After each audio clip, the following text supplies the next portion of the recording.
ઓમ નમઃ શિવાય। શિવ મહાપુરાણ કૈલાસ સંહિતા અધ્યાય 33 શિષ્ય વર્મ વર્ણન।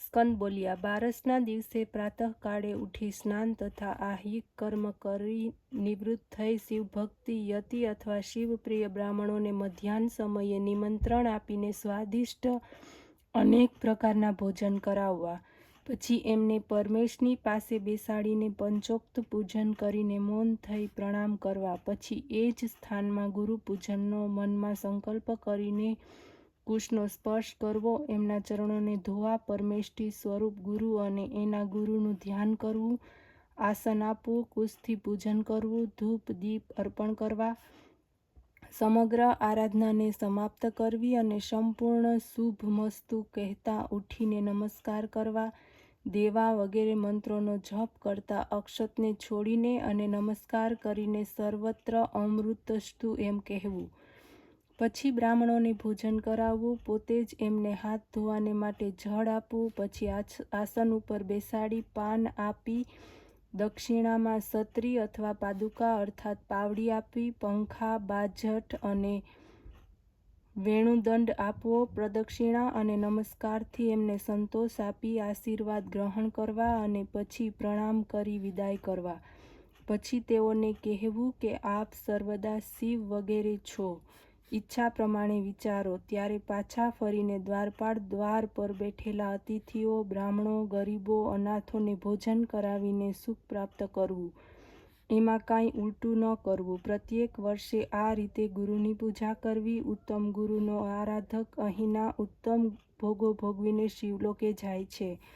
સુતજી બોલ્યા, આ રીતે પોતાના શિષ્ય વામદેવ ઉપર અનુગ્રહ કરીને શ્રેષ્ઠ મહાત્મા સ્કંદ બીજાને પણ અનુગ્રહ કરાવનાર છે।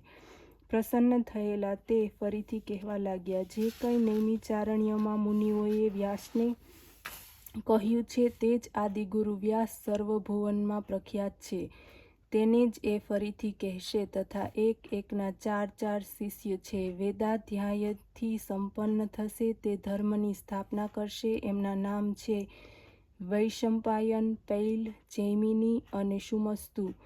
એ ચારે તેજસ્વી વ્યાસના શિષ્યો હે મુનિ, વામદેવ, અગસ્ત્ય, પુલસ્ય અને કર્તુ આ 4 મહાત્મા તમારા શિષ્ય છે। સનક, સનંદન, સનાતન અને સનતકુમાર શિવ પ્રિય યોગી વર્ય સનતકુમારના શિષ્ય છે।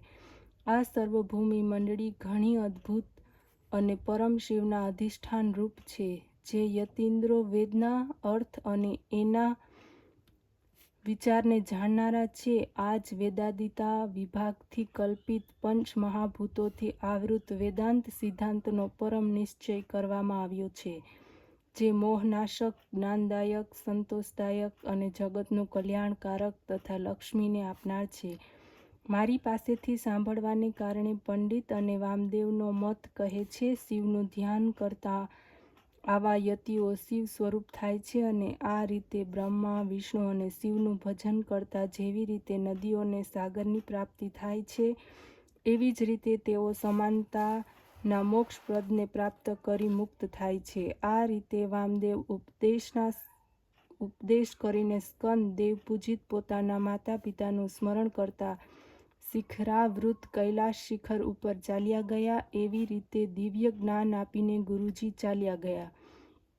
પછી વામદેવે પણ સ્કંદનું જ અનુસરણ કર્યું અને કૈલાસ ઉપર જઈને શિવ પાર્વતીના ચરણોમાં મસ્તક નમાવ્યું। આ ચરણોની ભક્તિથી તે સર્વાગણ પૂર્ણ થયા, વળી વારંવાર પૃથ્વી ઉપર પડીને નમસ્કાર કર્યા અને વેદ શાસ્ત્રોના આયશપૂર્ણ અનેક શસ્ત્રોથી એમની સ્તુતિ કરવા લાગ્યા।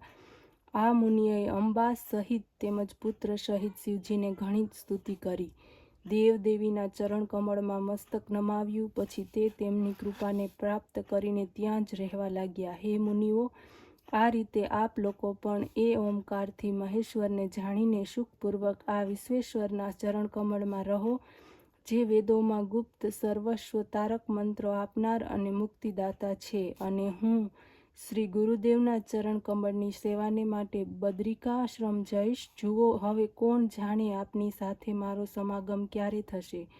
હે મુનિશ્રેષ્ઠો, આપે જે કાંઈ પૂછ્યું હતું તે સર્વ મેં કહ્યું છે।